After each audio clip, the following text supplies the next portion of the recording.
when downsizing, it is so important to start with a plan. Absolutely, Tracy. I mean, downsizing, that word alone just can be very overwhelming. And Yeah. especially if we have lived in a home for years and years and have not done that in years. I love your system that you were just talking about a little bit ago, as far as just targeting spaces. So share about that.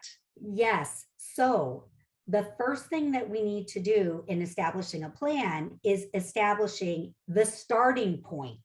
So Yeah. where is this project going to start? Because certainly if you start just picking a little bit up in the kitchen and a little bit in the living room, etc., you are not going to see any progress and quickly get discouraged and give up.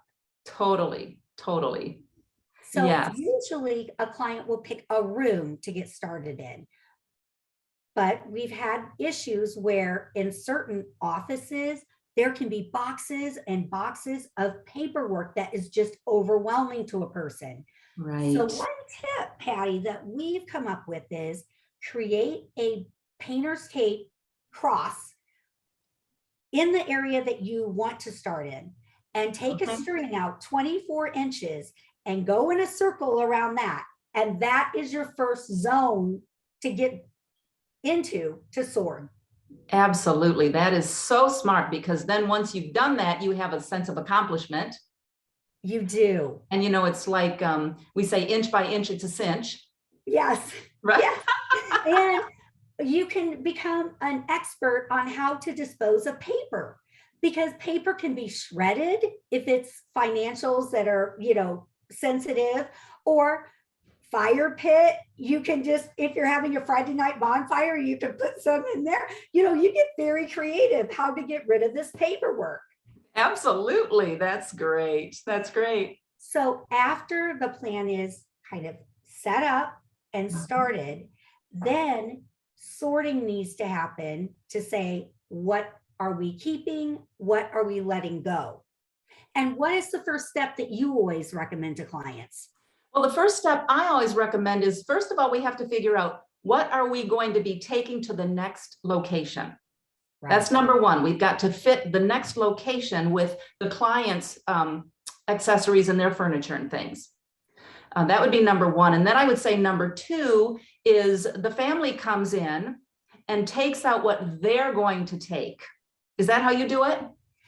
Yes, always tagging and prioritizing the family heirlooms or distributions, Right. because you cannot work around these things at all. No. And I do that for staging too. We need to know what is going to be there in place and what things are going to be removed. And a lot of times the family just wants to adopt their belongings in the very beginning, and it helps with decluttering. Absolutely. Absolutely. Yes. Then the third step of this plan is distributing. So we just worked with a family, and we have every item. There are 5 siblings. Every item has a 3x5 card on it with the person's name, and it's color coded. And Yeah. we have our movers coming in on 3 different days to pick up 3 different batches of belongings. And Wow. those are going to be shipped cross country. So that's one way we're distributing. Yes. That's so important. And as you're talking, I'm just reminded of how much more detail and how much more attention helping someone downsize is. You just can't Yes. go about it in an unorganized manner.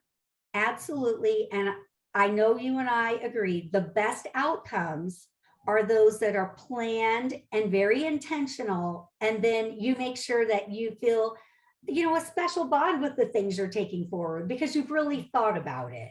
Absolutely. Absolutely.